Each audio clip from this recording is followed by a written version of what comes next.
The dad in the scenario, when he learned what they were going to be doing, he said, that sounds like therapy or something. She just said, just join it, dude. Stop. Don't worry about it. They did the process. They were able to talk about how in their family they value trust. You follow through with what you said, that's being trustworthy. And we'll notice that sometimes when you're at that other extended family part of the house, there might be a different value, but for us, the value is trust right now.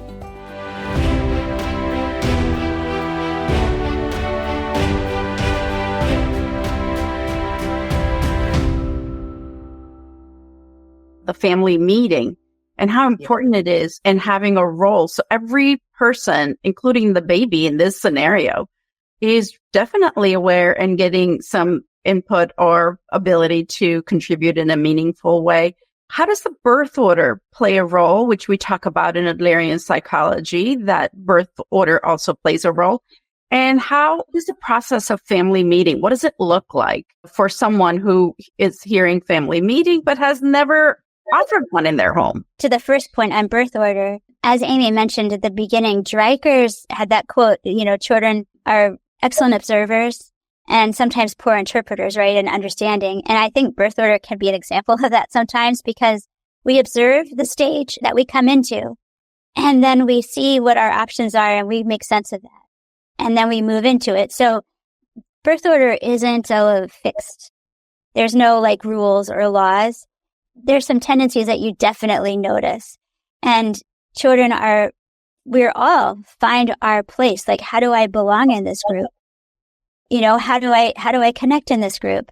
How am I powerful in this group?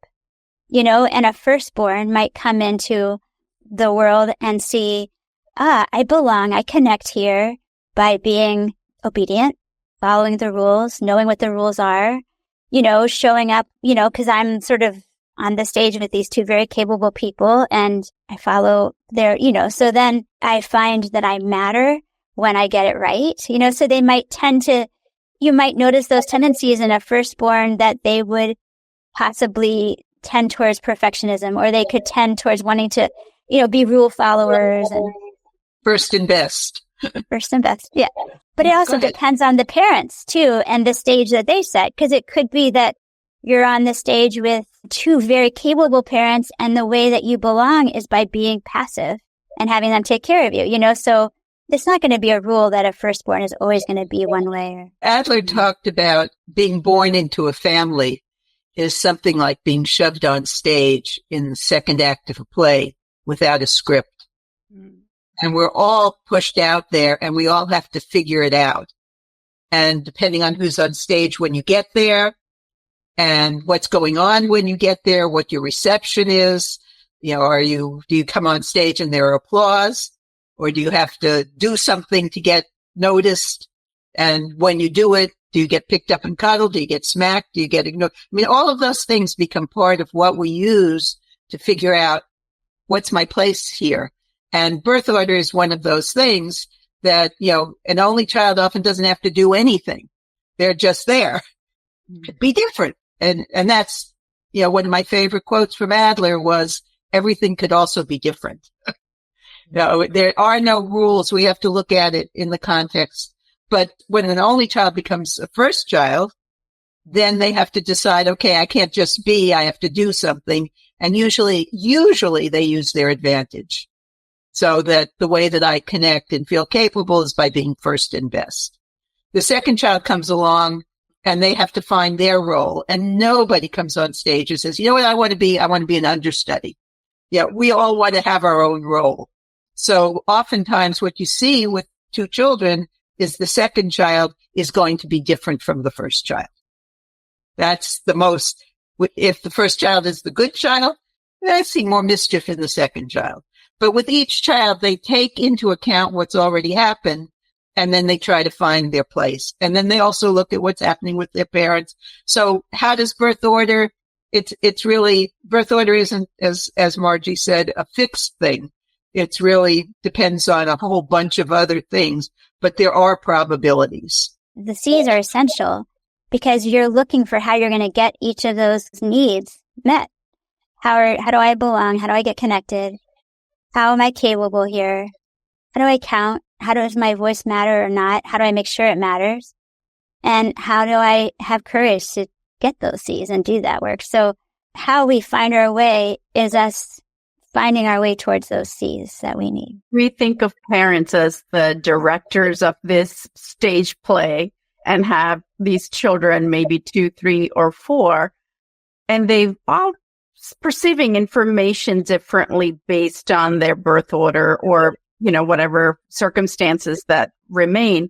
So I think the challenge comes for most parents is, how do I parent each child uniquely to what their needs are? And how are these 4 C's? How does a parent, without feeling like they are favoring one or the other, create consistency? And my answer to this might be that family meeting. So how does family meeting work? How does one start having these family meetings to support each individual child in their home and themselves?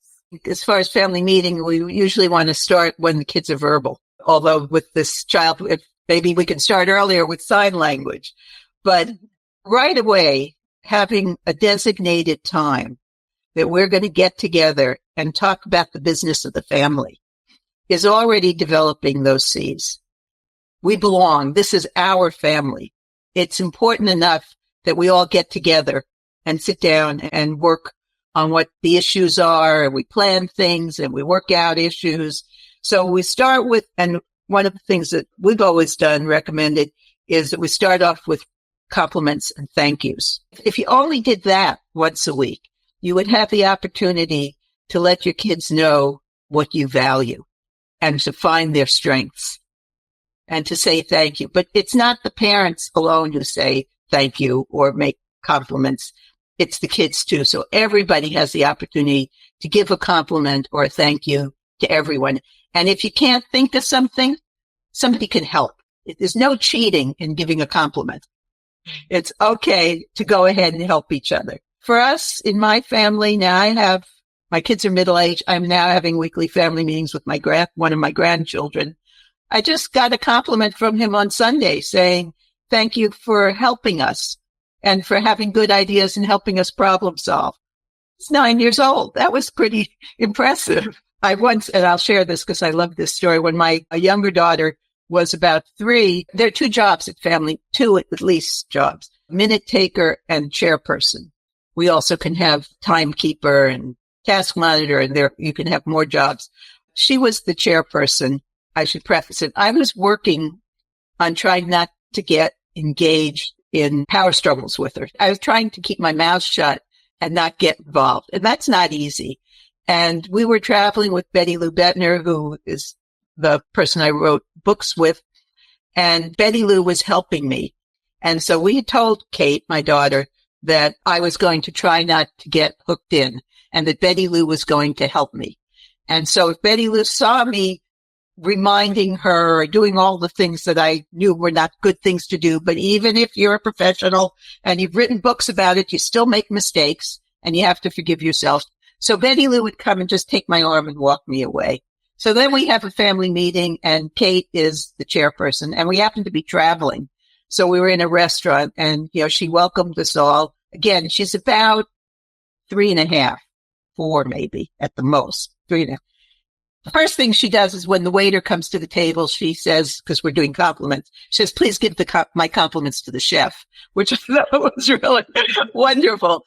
But my compliment from Kate was, Mom, you're really doing a good job of not getting involved in struggles with me. And I think if you keep it up, I'll be a better person for it. Wow, right? Yeah. I mean, it's unbelievable. And so just compliments. Compliments give us an opportunity to say things. And in a lot of families, we did not grow up with compliments. I certainly didn't. I have seen it when we had family meetings. Anybody who was at our house was invited. It was just amazing to see what people could say in that time, but they couldn't say day to day. So compliments, if nothing else. It's a great point because, Yogi, you asked, well, how do we see each of our kids not have favorites? And give them that feeling of connection. It's in that noticing strengths, because we do it for each one. And there might be one child, it's a little harder to see their strengths. We might have more affinity or just find we have more in common with another one. And so we have that practice of saying out loud the strengths for each child and really seeing that person. And then you're also saying it to your partner. You're saying it to, sometimes we would have meetings with the babysitter too. You can share it there, see the strengths in each person and in the moment, of what you see. And that's a way of saying, oh, I belong in this group. I'm seen, and that feeling just settles somebody down of like their connection, like, I'm seen here. Even if I'm a little bit different, it's okay, and there's so many other things that happen in compliments and thanks. And it helps us to teach values, because what we compliment, what we appreciate is what's important to us. And our kids hear that too. And we also hear what's valuable to them. So I knew a family that lived in a really rough neighborhood, and they were a blended family, and one of the children was getting into trouble for not doing some of the right things at school. I think he was around 10, and the parents started doing family meeting. And they started it just with this one. They decided instead of doing the whole family, it was because it's a blended family and people were in and out.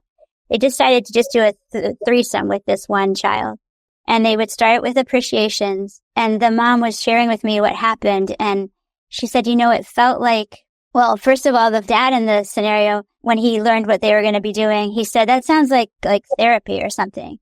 And she said, she just said, just join it, dude. Stop. Don't worry about it.